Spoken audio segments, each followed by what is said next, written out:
যে ধরা দিতে এসেছিল সে তো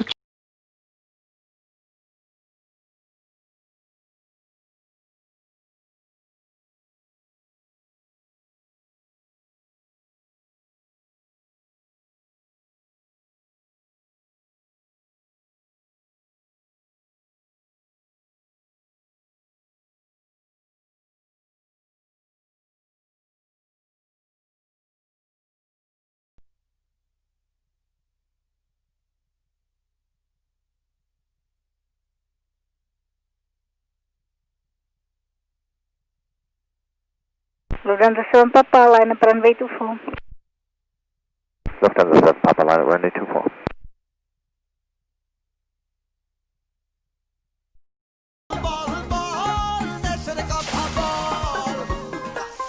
দশের কাঁধে ভর করে এগিয়ে যাচ্ছে দেশ।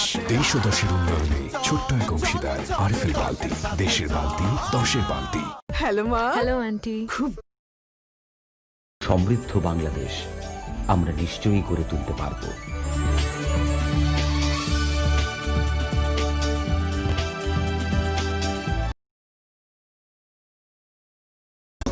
গ্লো লাক্স, থাকো সুরক্ষিত, থাকো সুন্দর। কোনো উন্নয়নে আপোষ করেনি বাংলাদেশ, কোয়ালিটিতে দেয়নি বিন্দুমাত্র ছাড়। আর এই উন্নত বাংলাদেশের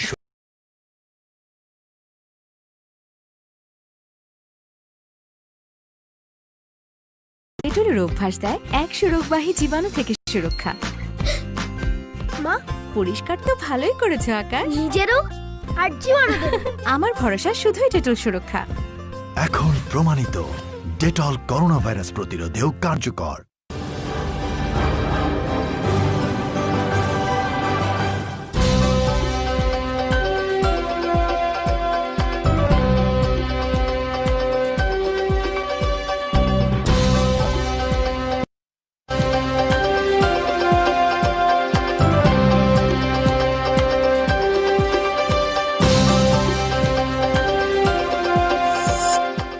নারায়ণগঞ্জের মসজিদে এসি বিস্ফোরণে 12 জনের মৃত্যু। বার্ন ইউনিটের ভেতরে দগ্ধদের আর্তনাদ, বাইরে স্বজনদের আহাজারি। মুক্তিযুদ্ধের সেক্টর কমান্ডার আবু ওসমান চৌধুরী আর নেই। চুরির উদ্দেশ্যেই ইউএনওর ওপর হামলা, দাবি আসাদুলের। এবং খালেদা জিয়ার মুক্তিতেও প্রশ্নবিদ্ধ বিএনপি।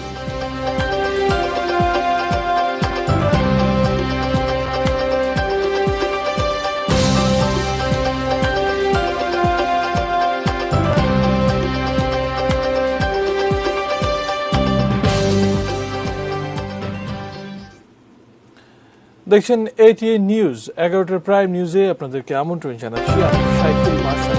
সংবাদ নারায়ণগঞ্জের মসজিদে বিস্ফোরণে দগ্ধ 11টার প্রায় মারা গেছেন। এ নিয়ে শিশু ও মুয়াজ্জিন সহ 12 জন প্রাণ হারিয়েছেন। সকালে নারায়ণগঞ্জের মসজিদে বিস্ফোরণে দগ্ধ আরো 11 জন চিকিৎসাধীন, কেউই শঙ্কামুক্ত নন। এ নিয়ে শিশু ও মুয়াজ্জিন সহ 12%-এরও বেশি দগ্ধ। সকালে এশা নামাজের প্রধান সমন্বয়ক পশ্চিম তল্লা এলাকার বাইতুস সালাত চিকিৎসাধীন, কেউই শঙ্কামুক্ত নন। 50 আহতদের অধিকাংশই 50%-এরও বেশি দগ্ধ। শুক্রবার এশা নামাজের পর ফতুল্লার পশ্চিম তল্লা এলাকার বাইতুস সালাত মসজিদে এসি বিস্ফোরণে প্রায় 50 জন আহত। শুক্রবার নারায়ণগঞ্জের ফতুল্লার পশ্চিম তল্লা এলাকার বাইতুস সালাত মসজিদের মধ্যে বিস্ফোরণের পরের অবস্থা এটি। শুক্রবার এশার নামাজের পরপরই ভয়াবহ এই বিস্ফোরণ ঘটে। মসজিদের থাই গ্লাসের বেষ্টনীর ভেতরে আটকা পড়া মুসল্লিরা বাঁচার জন্য একযোগে বের হয়ে আসার চেষ্টা করেন।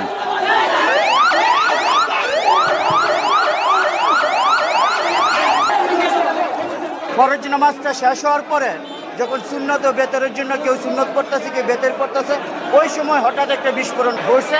এই সিদ্দিকা বাস্ট হয়েছে, অনেক মানুষ আহত হয়েছে, 50-60 জন মতন ভিক্টোরিয়া আছে।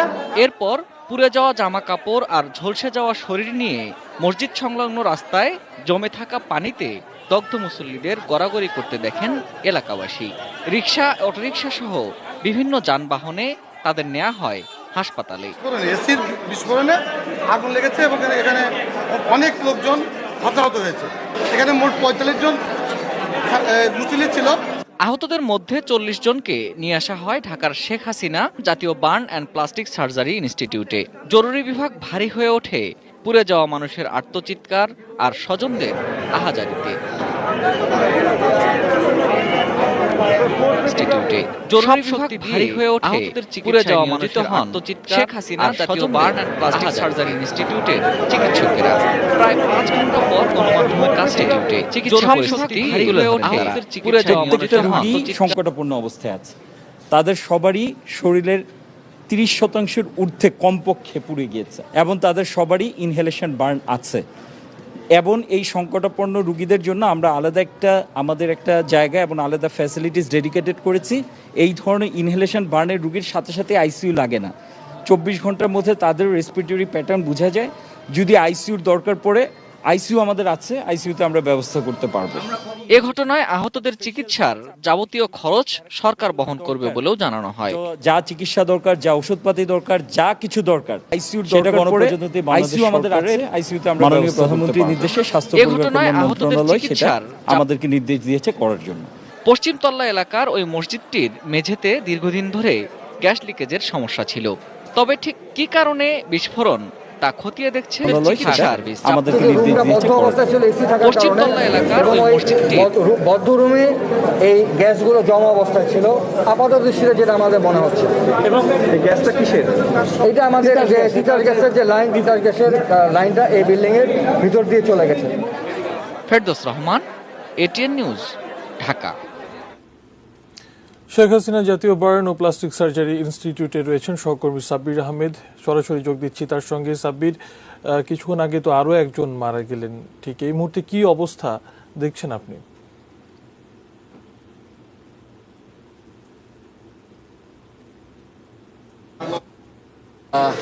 আরও একটি দুঃসংবাদ দিতে চাই, কারণ এই মুহূর্তে অর্থাৎ ঠিক 5 মিনিট আগে আমরা জানতে পেরেছি যে মৃতের সংখ্যা যেটি 11তে ছিল সেটি এখন 12তে গিয়ে দাঁড়িয়েছে। অর্থাৎ রাসেল নামে 30 বছর বয়সী আরও একজনের মৃত্যু হয়েছে এবং এ নিয়ে মোট মৃতের সংখ্যা গিয়ে দাঁড়িয়েছে 12তে এবং যে 26 জন এই মুহূর্তে চিকিৎসাধীন ছিলেন, এখন 25 জন হাসপাতালে মৃত্যুর সঙ্গে পাঞ্জা লড়ছেন। এবং আমরা বারবারই যেটি বলছি এবং চিকিৎসকরাও যেটি বলছে যে যত সময় গড়াবে তত কিন্তু এই মৃতের সংখ্যা আরও বাড়তে পারে, কারণ যারা এখনও দগ্ধ অবস্থায় চিকিৎসা নিচ্ছেন তাদের প্রত্যেকের অবস্থাই শঙ্কাজনক। আমি এই কারা আসলে মারা গেছেন এবং কারা বেঁচে আছেন এই বিষয়টি নিয়ে কিছুটা দ্বিধাদ্বন্দ্বে রয়েছেন অনেকের স্বজনেরা, কারণ অনেকেই বিভিন্ন গণমাধ্যমে নানা ধরনের ভুল তথ্য দেওয়া হচ্ছে। এ কারণে আমরা কিছুটা যাচাই বাছাই শেষে তারপর আসলে এই তথ্যগুলো দেওয়ার চেষ্টা করছি এবং আমাদের কাছে একটি লিস্ট রয়েছে। এর মধ্যে সাব্বির নামে 22 বছর বয়সী একজন যুবক, তিনি মারা গেছেন। দেলোয়ার সাহেব, যিনি মসজিদের মুয়াজ্জিন, তিনি মারা গেছেন। জুয়েল নামে 7 বছরের একটি শিশু মারা গেছেন। কামাল, তার বয়স 40। জুবায়ের, তিনি মারা গেছেন। হুমায়ুন কবির নামে 70 বছর বয়সী একজন মারা গেছেন। মোস্তফা কামাল, যার বয়স 34, তিনি মারা গেছেন। ইব্রাহিম নামে 43 বছর বয়সী একজন মারা গেছেন। তার পুরো পরিবারের সঙ্গে আমরা কথা বলেছি। যে সময়ে তিনি আসলে মারা যান সে সময় তার একজন ভাই, তিনিও একই মসজিদে নামাজ পড়ছিলেন এবং তিনি দ্রুত, তার জন্য বাইরে কিছু মানুষজন অপেক্ষা করছিলেন বলে তিনি দ্রুত নামাজ শেষ করে সেখান থেকে চলে আসেন এবং পরবর্তীতে ইব্রাহিম যে মারা যান সেই বিষয়টি তারা পরিবারের সদস্যরা জানতে পারেন এবং এইরকম প্রায় 12 জন এই মুহূর্তে আসলে মারা গেছেন। এবং জেলা প্রশাসকের পক্ষ থেকে যে 5 সদস্যের তদন্ত কমিটি গঠন করা হয়েছে, এই তদন্ত কমিটি খতিয়ে দেখছে যে তিতাস গ্যাসের যে লিকেজের বিষয়টি, এটি স্থানীয়দের যে অভিযোগ, প্রায় 5 মাস ধরে এই লিকেজটি ছিল।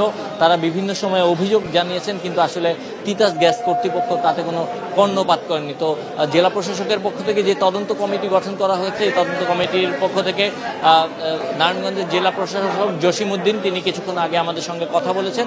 তিনি জানিয়েছেন যে এ ব্যাপারে তিতাস গ্যাস কর্তৃপক্ষ অথবা যে কারো যদি কোনো ধরনের গাফিলতি থাকে সে ব্যাপারে তাদের বিরুদ্ধে প্রয়োজনীয় যে ব্যবস্থা সেই ব্যবস্থা নেওয়া হবে। এবং যেহেতু এই বিষয়টি মাননীয় প্রধানমন্ত্রী শেখ হাসিনা সার্বক্ষণিক নজরদারি করছেন এবং তিনি সব সময় সার্বক্ষণিক এই বিষয়টি সম্পর্কে খোঁজ খবর নিচ্ছেন, তো সেই বিষয়টি তাই আসলে এই ক্ষেত্রে হেলাফেলা করার কোনো সুযোগ নেই। আমরা দেখছি যে একজন স্বজন তিনি কাঁদছেন, আমরা একটু দেখাতে চাই। আসলে এই পুরো হাসপাতালের আশপাশ জুড়েই এ ধরনের কান্নার রোল এবং স্বজনরা তাদের স্বজনদের খোঁজ নিতে এসে আসলে কান্নায় ভেঙে পড়ছেন, কারণ তারা তার স্বজনদের সঙ্গে আসলে দেখা করারও সুযোগ পাচ্ছেন না, কারণ আসলে এই মুহূর্তে দেখা করার মতো পরিস্থিতি নেই।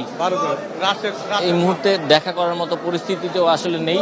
দেখতে পাচ্ছেন যে আসলে পুরো হাসপাতাল জুড়েই এরকম কান্নার রোল এবং এই কান্না থামানোর ভাষা আসলে কারো নেই এবং কারণ তাদেরকে কোন ধরনের সান্ত্বনা দেওয়ার ভাষাও কারো নেই।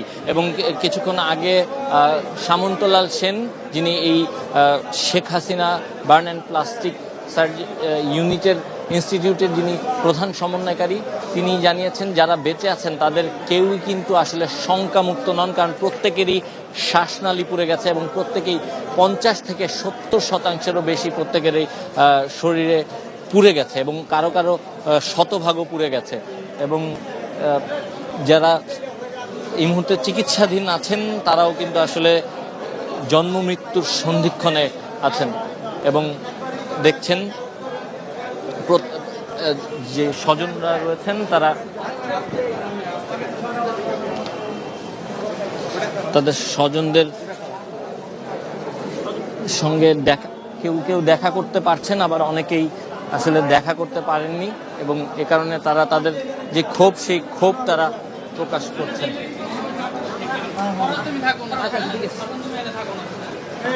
আপনি কাকে খুঁজতে এসছেন চাচা? চাচা আপনি কাকে খুঁজতে এসছেন? নারায়ণগঞ্জ কলেজে ইন্টার পরীক্ষা দিত আমার ফাইনাল পরীক্ষা। আমি রিক্সা চালাইতেছি, আমার ছেলেটা আমি অনেক কষ্ট করে পড়ালেখা করতেছি। আমি রিক্সা চালাই ইন্টারে পড়াইতেছি। আমি আমার দুই ছেলে মেয়েরা গেছে বিয়েটা দিছি। এই ছেলেটি বড় আমার অনেক কামাই রুজি নাই, কাম নাই, কিচ্ছু নাই আমার। আল্লাহ কি করছে আমার। ছেলের নাম কি চাচা? ছেলের নাম রিফাত।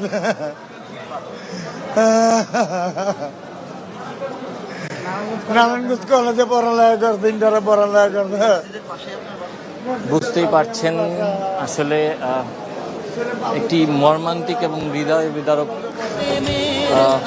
অবস্থা এখানে পুরো হাসপাতাল জুড়েই। আসলে পুরো হাসপাতালের আশপাশে এরকম স্বজনদের আহাজারি এবং তাদেরকে কোনো সান্ত্বনা দেওয়ার ভাষাও আসলে নেই এবং তারা প্রত্যেকেই অপেক্ষা করছেন এবং সবারই প্রত্যাশা আসলে তাদের স্বজনরা ফিরে আসবেন তাদের মাঝে সুস্থ হয়ে, কিন্তু তাদের এই স্বপ্ন আসলে কতটা পূরণ হবে সময় বাড়ার সাথে সাথে তা বোঝা যাবে, কারণ চিকিৎসকদের পক্ষ থেকে যেটি বলা হচ্ছে যে সময় বাড়ার সাথে সাথে আসলে মৃতের সংখ্যা বাড়তে থাকবে।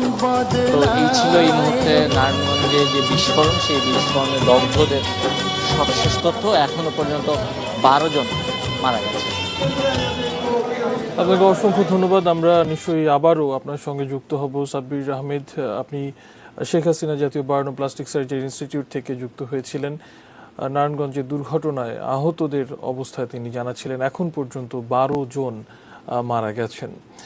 নারায়ণগঞ্জে মসজিদে বিস্ফোরণের ঘটনায় দগ্ধদের সবার 50% বেশি পুড়ে গেছে বলে জানিয়েছেন শেখ হাসিনা জাতীয় বার্ন অ্যান্ড প্লাস্টিক সার্জারি ইনস্টিটিউটের প্রধান সমন্বয়ক ডক্টর সামন্তলাল সেন।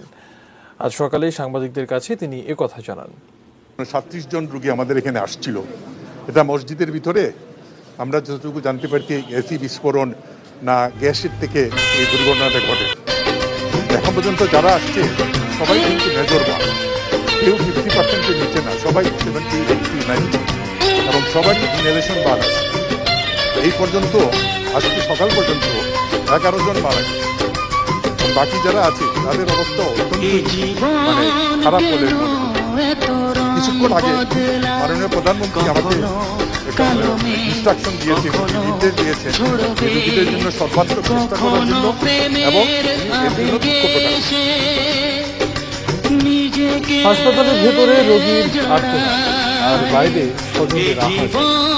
রাতভর এই ছিল শেখ হাসিনার জাতীয় প্লাস্টিক সার্জারি ইনস্টিটিউটে। স্বজনদের অভিযোগ, ঘুরে যাওয়া রোগীদের প্রাথমিক চিকিৎসার ব্যবস্থাও ছিল না নারায়ণগঞ্জের সরকারি হাসপাতালে। সাইফুল ইসলামের তোলা ছবিতে আরো জানাচ্ছেন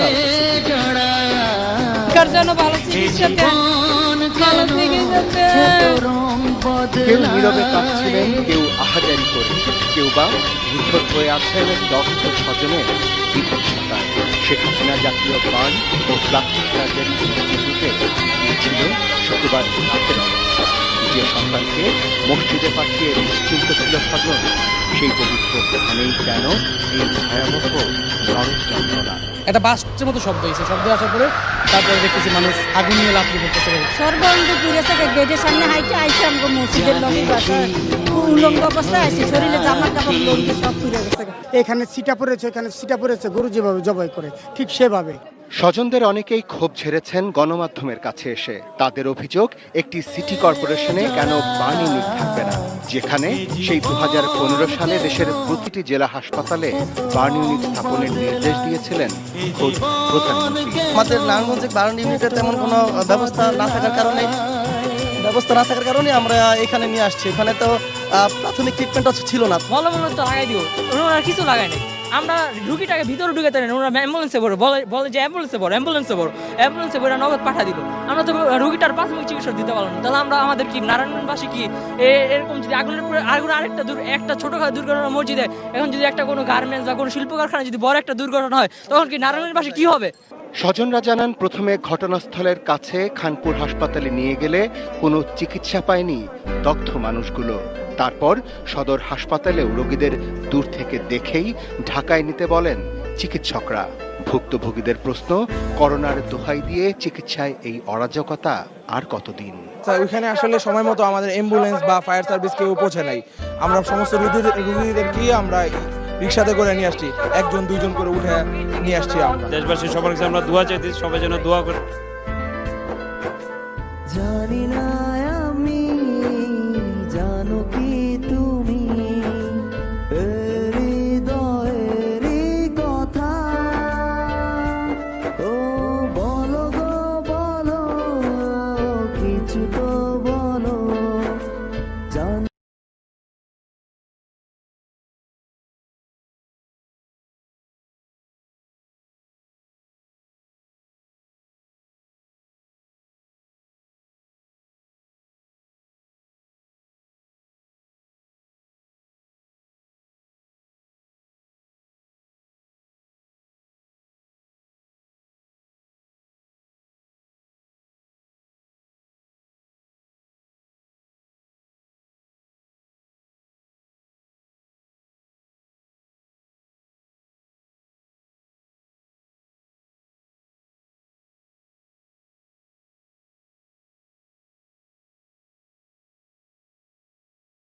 নারায়ণগঞ্জের তল্লা এলাকায় একটি মসজিদে এসি বিস্ফোরণে 40 জন দগ্ধ হয়েছেন। আমাদের রিপোর্টার আছেন শেখ হাসিনা বার্ন ইনস্টিটিউটে, সেখানে দগ্ধদেরকে নিয়ে আসা হয়েছে। আমরা সেখানকার পরিস্থিতি জানবো আমাদের রিপোর্টার ফারুক ভুইয়া রবিনের কাছ থেকে।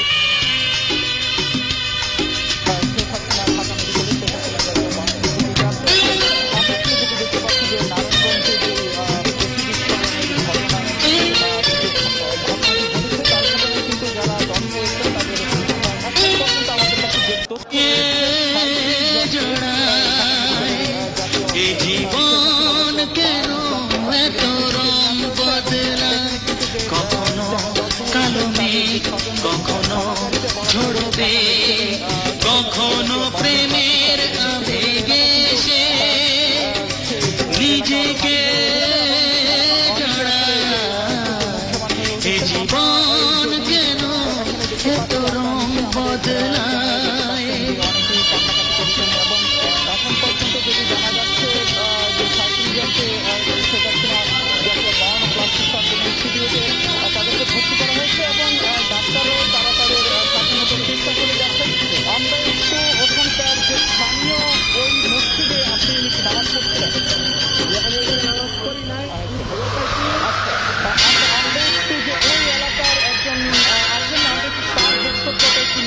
দেখি মনে ধরে রাখি, যা দেখি না পথে থাকি, ও যা দেখি মনে ধরে রাখি, যা দেখি না পথে থাকি। যতই সুখ চাই ততই ব্যথা পাই, জানি না জীবন গিয়ে কোথায় দাঁড়ায়। এ জীবন কেন এত রং বদলায়, এ জীবন কেন এত রং বদলায়।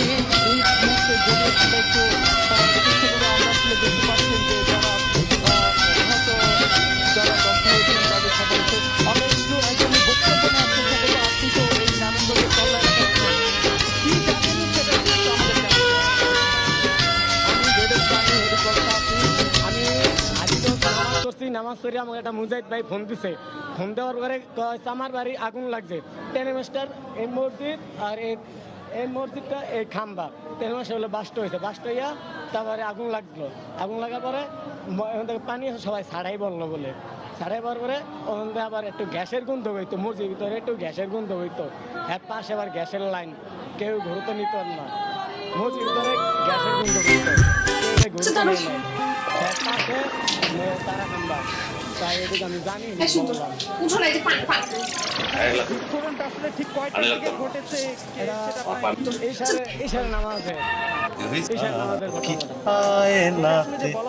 মুখ দেখো না, পাগল পাগল কি সাথে হয়েছি, পাগল তো হয়েছি।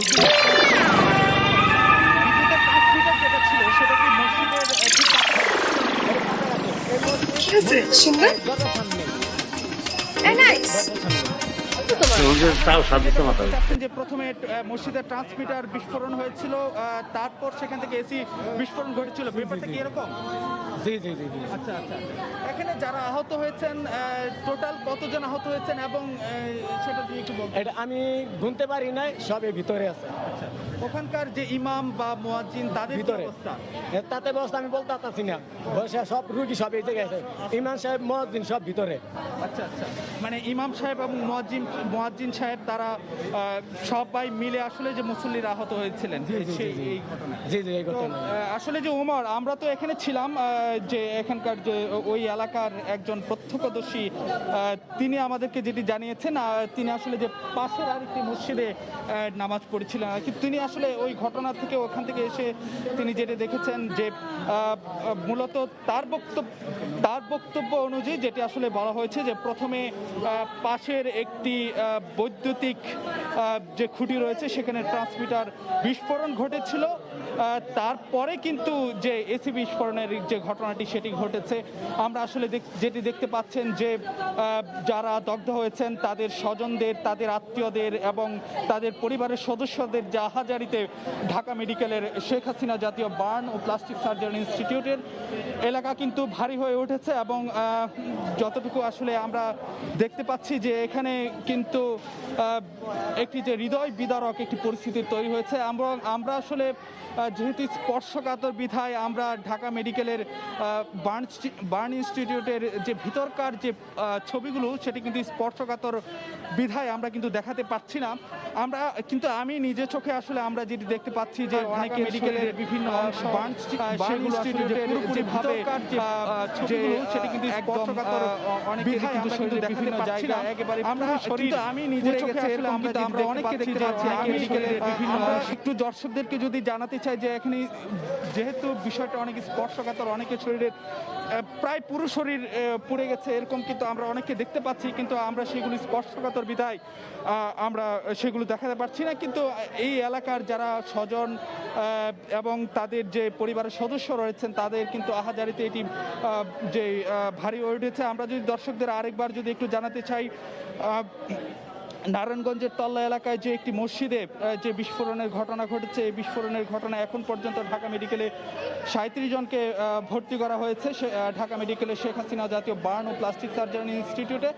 এবং এখানে কিন্তু যে নিচতলায় কিন্তু প্রায় পুরোটাই কিন্তু আমরা যেটি দেখতে পাচ্ছি যে নারায়ণগঞ্জ থেকে আসা যে ব্যক্তিরা রয়েছেন তাদের পরিচর্যায় ডাক্তার, নার্স সহ যারা রয়েছেন যে চিকিৎসাকর্মী, তারা কিন্তু তাদের ব্যস্ততম সময় তারা কাটাচ্ছেন। এবং এই এলাকায় কিন্তু আমরা দেখতে পাচ্ছি যে আইন শৃঙ্খলা রক্ষাকারী বাহিনীর যে অন্যান্য বাহিনীর যে সদস্যরা রয়েছেন তারাও কিন্তু এই এলাকা যে বিভিন্ন তথ্য সংগ্রহ করছেন, তারাও কিন্তু পর্যবেক্ষণ করছেন। এবং বলা যায় যে এই যে এসি বিস্ফোরণের ঘটনা সেটি কিন্তু আগেও অনেক সময় ঘটেছে, কিন্তু এখন পর্যন্ত এই ঢাকা মেডিকেলেই কিন্তু 37 জনকে নিয়ে আসা হয়েছে। এবং একটি বিষয় যদি ওমর আপনাকে জানাতে চাই যে তারা আসলে যেটি বলেছেন যে আমরা আসলে যেটি দেখতে পাচ্ছি যে একজনকে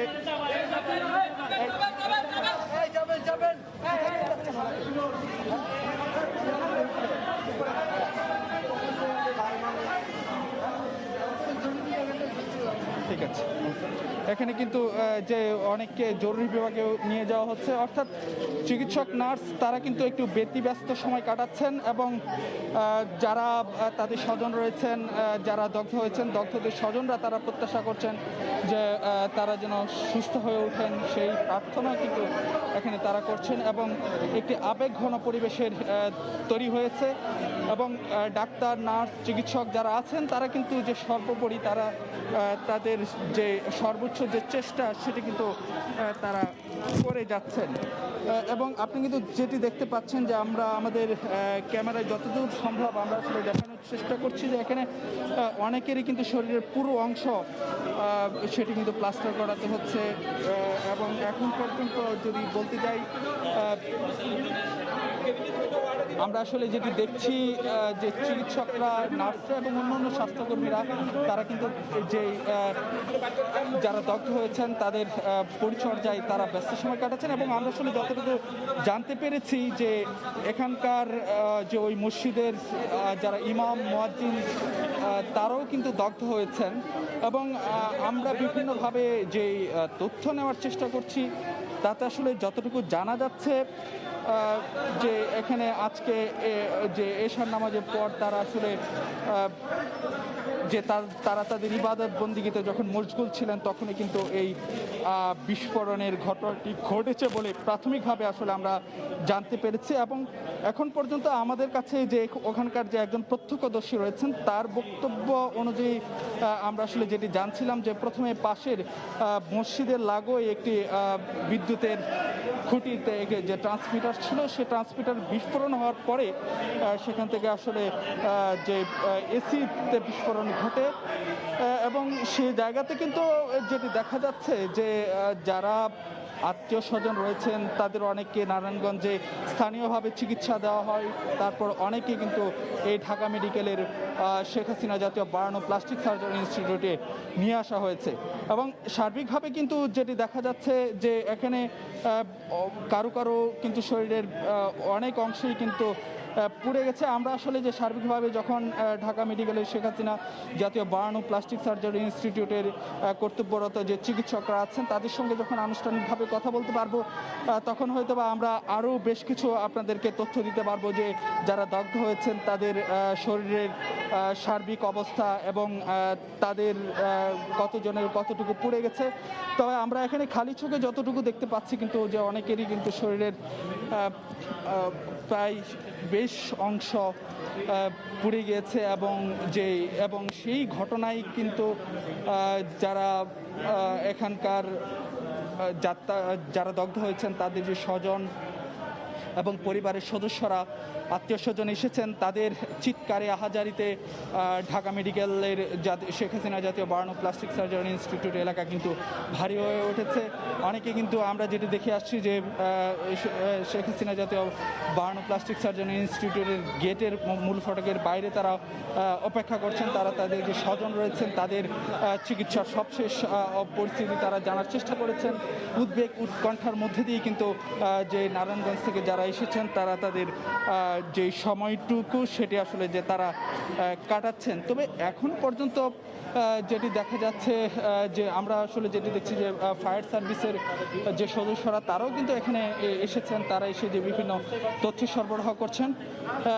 একটু যদি বুঝাতে চাই, আজকে আসলে যেহেতু একদিক থেকে বলতে যাই যে শুক্রবার দিন, সে কারণে কিন্তু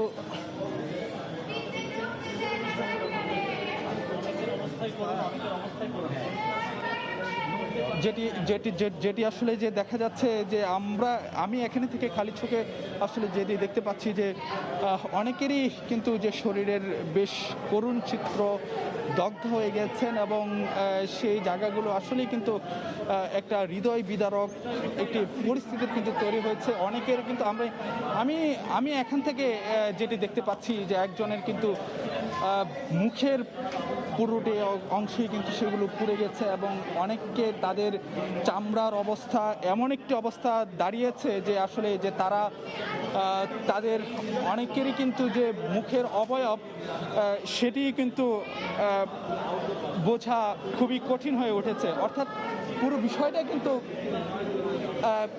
বলা যায় যে একটি হৃদয় বিদারক পরিস্থিতি যেমন তৈরি হয়েছে এবং যারা দগ্ধ হয়েছেন তাদের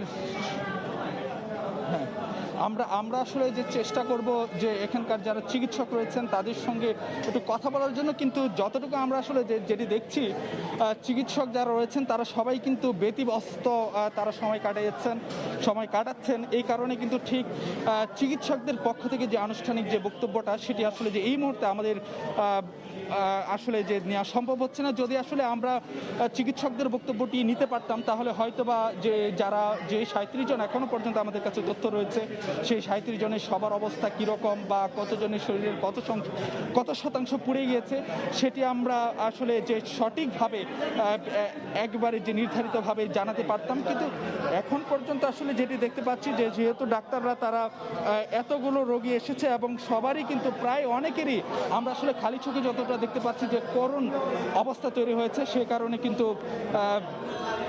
তাদের বক্তব্য আসলে যে নেওয়া সম্ভব হচ্ছে না। ভাইয়া আপনারা কি নারায়ণগঞ্জ থেকে এসেছেন? না, আমরা শাহবাগে নারায়ণগঞ্জ থেকে এসেছি।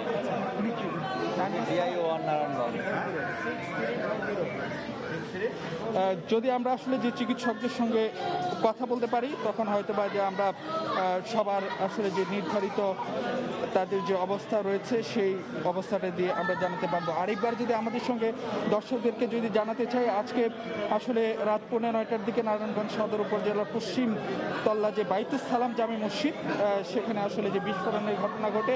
প্রাথমিকভাবে যেটি ধারণা করা হচ্ছে যে শীতাতপ নিয়ন্ত্রিত যন্ত্র আসলে যে বিস্ফোরণের ফলেই কিন্তু বেশ কয়েকজন দগ্ধ হয়েছেন। তবে আমরা একজন প্রত্যক্ষদর্শীর সঙ্গে কথা বলেছি, তিনি আসলে যেটি জানিয়েছেন যে প্রথমে মসজিদের পাশে একটি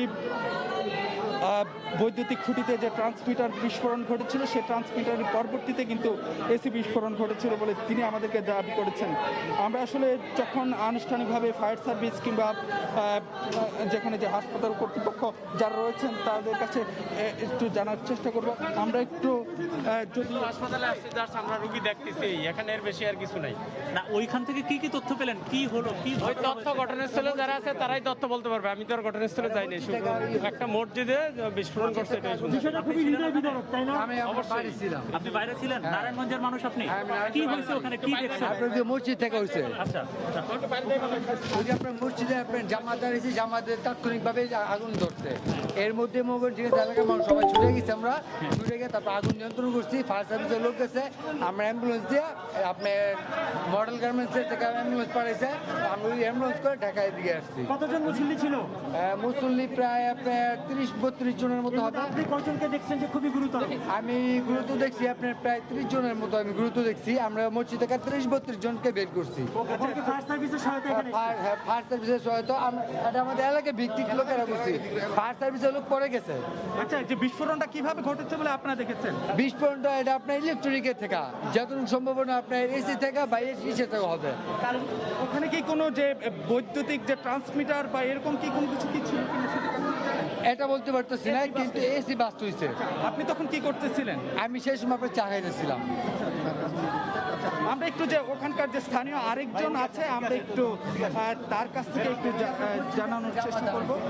একটু যদি বলতেন যে আপনি ওখানকার এরকম দুর্ঘটনা ঘটার পরে আমি দৌড়ে চলে গেছি, প্রায় 5 মিনিটের মধ্যে দৌড়ে গেছি, যে দেখি ওই এরকম অবস্থা। মানে একজন শুনলাম যে বলতেছে যে এসি বাস্ট হয়েছে, কারেন্ট গেছিল, কারেন্ট চলে গেছে, আবার আসছে, আসার পরে যে মুহূর্তে কারেন্ট আসার সাথে এসি বাস্ট হয়েছে। জি, কখনকার দিকে, মানে কয়টার দিকে ঘটনাটা ঘটছিল? এটা আপনার ইশারা নামাজ শুরু হয়েছে।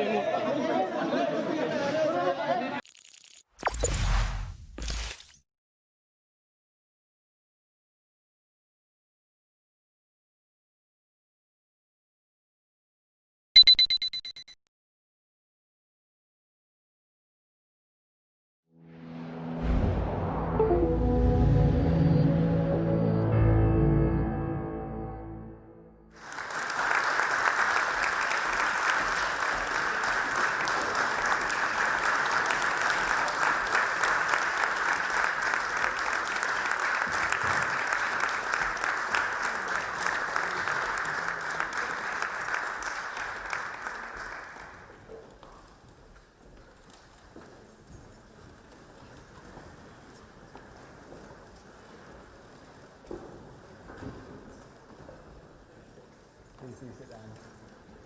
Thank you.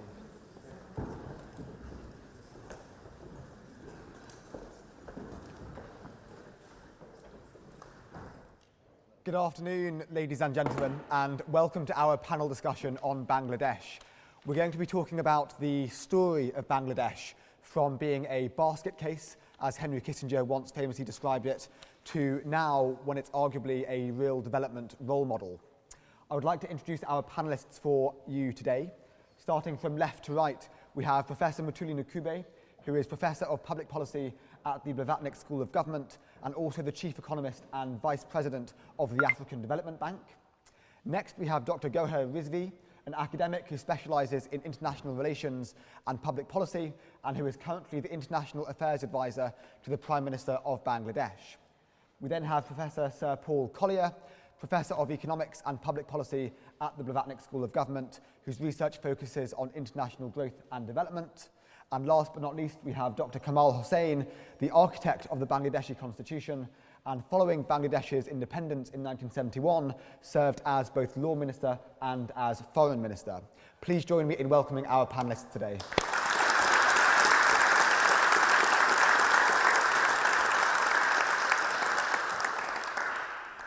This event is in partnership with the Oxford University Bangladesh Society. So before we get started, I would like to invite the President, Mohammed Abir Hassan, to say a few words.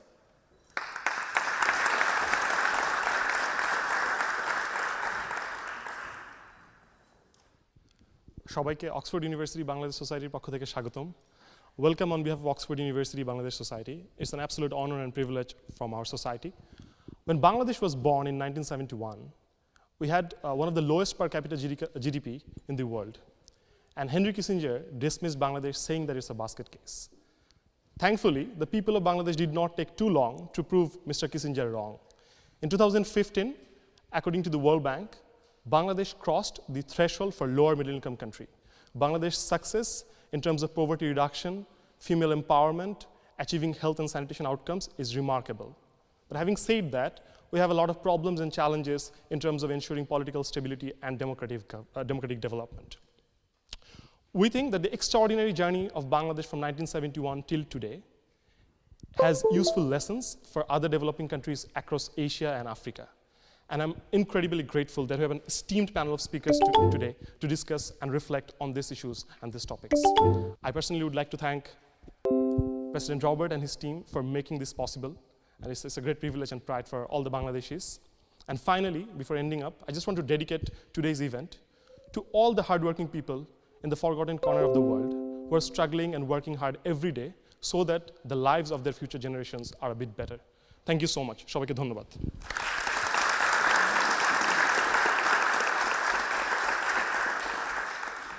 Thank you, Mohammed. So before we open the discussion up to the audience, I'm going to start off with a few questions for our panellists.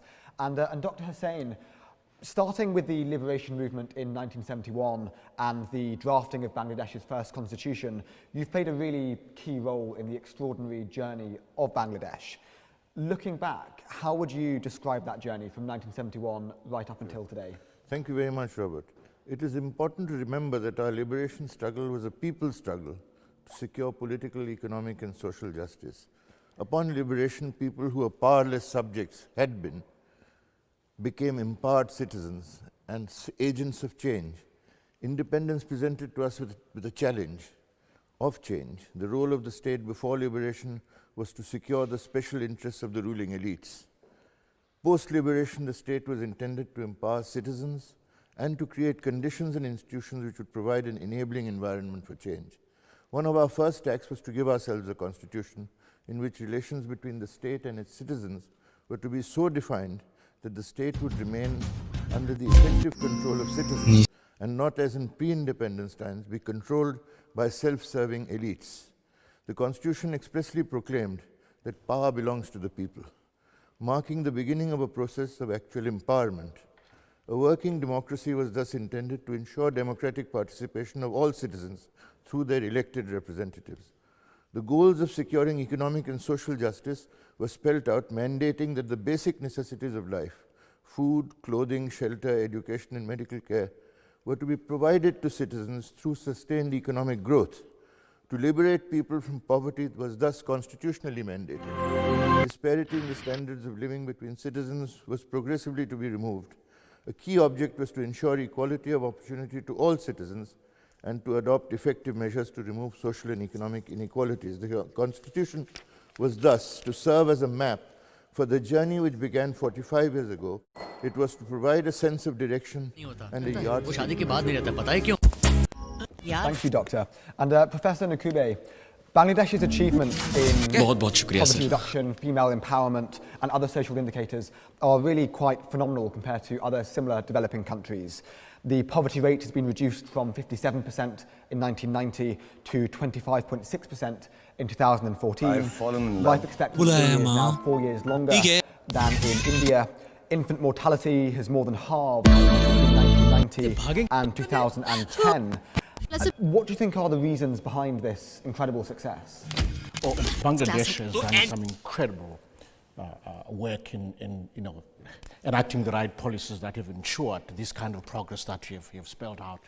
It has met some of the tough MDG targets that have been set for it and set for the world. It's been really impressive. There's something very interesting that has happened in Bangladesh in the last 10 years. It's about how Bangladesh has harnessed what we call the demographic dividend. Basically, the demographic dividend happens when the share of older parts of the population rises faster than the share of those who are being born. So the dependency ratio moves the right way. But that's the beginning of the story. What you have to do is to invest in people, in their skills, and then move them into sector activity. That's what Bangladesh has done. So the other thing that has happened is a typical, let me call it a exploitation, if not taking advantage of the neighborhood effect. Or what you find is that Bangladesh has created a lot of manufacturing jobs in the last 10 years. In fact, the share of the manufacturing sector in the economy has grown from something like 14% 10 years ago to about 22% now. That's remarkable. And it has created a lot of jobs, manufacturing sector jobs. So it's not just about social protection in the form of access to finance, the Grameen Bank story that you all know about, or the BRAC program, which is broader. It's about creating manufacturing sector jobs and making sure that they take advantage of the neighborhood effect. There are still challenges, naturally, around infrastructure investment, on the political front, dealing with climate change from time to time. But really it's about taking advantage of that demographic dividend and structural transformation, becoming a factory to the world in the same way as China did. And this is a lesson for Africa, in fact. Thank you. And Dr. Rizvi, would you agree? Do you think that development has been primarily driven by the smart public policy decisions of the government? or do you think it's been mainly driven by NGOs and private actors? There's absolutely no doubt that NGOs have played a remarkable role, and the fact that NGOs have played a remarkable role also reflects the policy choices that the government made. I mean, there is no question, absolutely no question, that ultimately the success that Bangladesh has enjoyed, and I'm glad people have already put on the table the facts so that one doesn't have to rehearse it. Policy choices at the end of the day do matter. And Bangladesh realized very early in the day that governance of the society today is collaboratively produced. It is just not government's job. Government is a major player, but other societal forces, the market, the civil society organizations, NGOs, all play a role, and we made them a partner in our development endeavor. But at every stage, the reason today why we are there is because we targeted poverty. And in targeting poverty, we define poverty not simply in terms of your money in income, but in terms of total convergence of disabilities on some sections of the people. And that is poverty of income, access to health, education, opportunities, and so forth. And once that was done, the government made a multiple intervention, because a single intervention does not work. Just improving people's income would not have worked. It comes with health, it comes with education, all sorts of other things that totality of life involves. And because the government was successfully able to do it, that Bangladesh is today showing that result. I'm almost tempted to refer to this.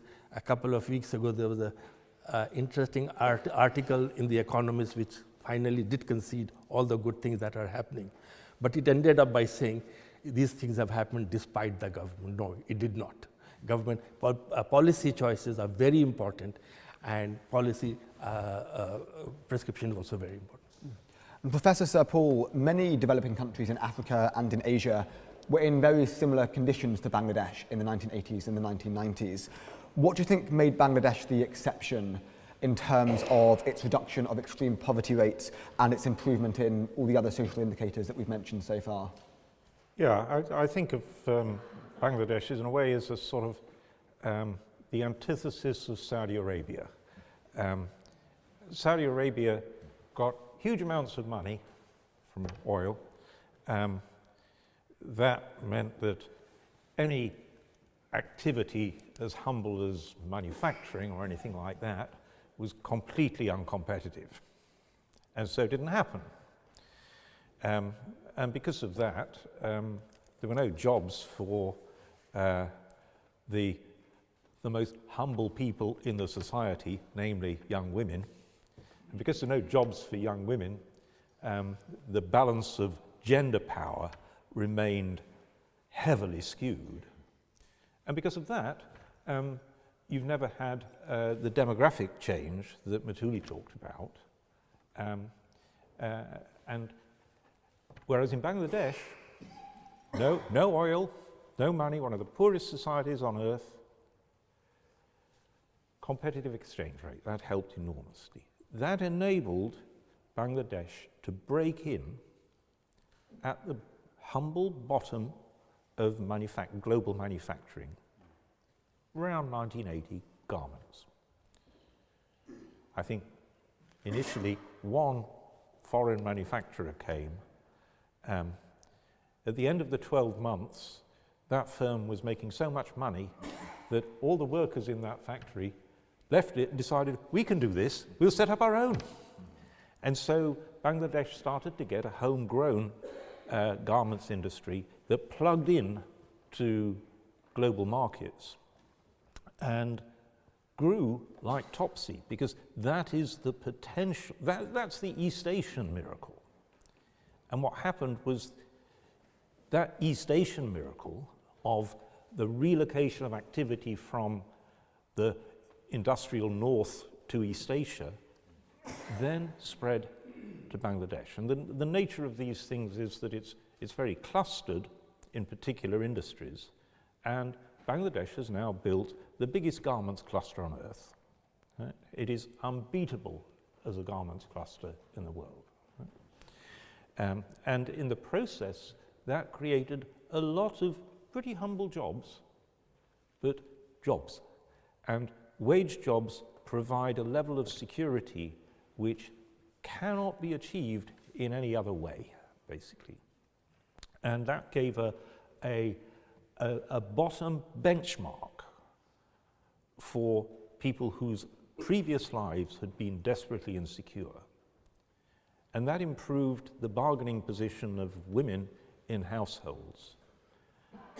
And that then led to a social revolution, which is exemplified and amplified by what Brack and Grameen did, but is demonstrated in what Matuli said, that women took the key decision into their own hands and said, we're going to reduce our fertility rate. And that then produced this huge demographic dividend. And the remarkable thing about Bangladesh, which is very unusual, is that the social impact has been bigger than the economic growth. And that's because the economic growth has been amplified by the shift in gender power. Whereas in most societies, that massive growth in jobs for women at the bottom hasn't happened, and so you haven't had that shift in the gender balance of power. Thank you. Professor Nakube, so do you think then that the experience of Bangladesh can be useful for other developing countries? Oh, indeed, absolutely. You know, Africa is projected to grow its population by an additional 1 billion people. An additional 1 billion people. You heard me well. Over the next 50 years, it's going to happen. Of course, you can think this is a demographic dividend, but it isn't. It will only become one if the rate of growth of the population slows down, and then you shift the dependence ratio and invest in the young, in their skills and so forth. But also there's a lesson to learn from Bangladesh in terms of use of remittances. It's one country where remittances, there are about 8 million Bangladeshis are living outside Bangladesh. And they are sending, in 2014 alone, they're sending something like $14.5 billion. It's a lot of money. and that has been also part of the story of, of cushioning people out from poverty. And just making use of that, those inflows is a good lesson for what Africa can do. At the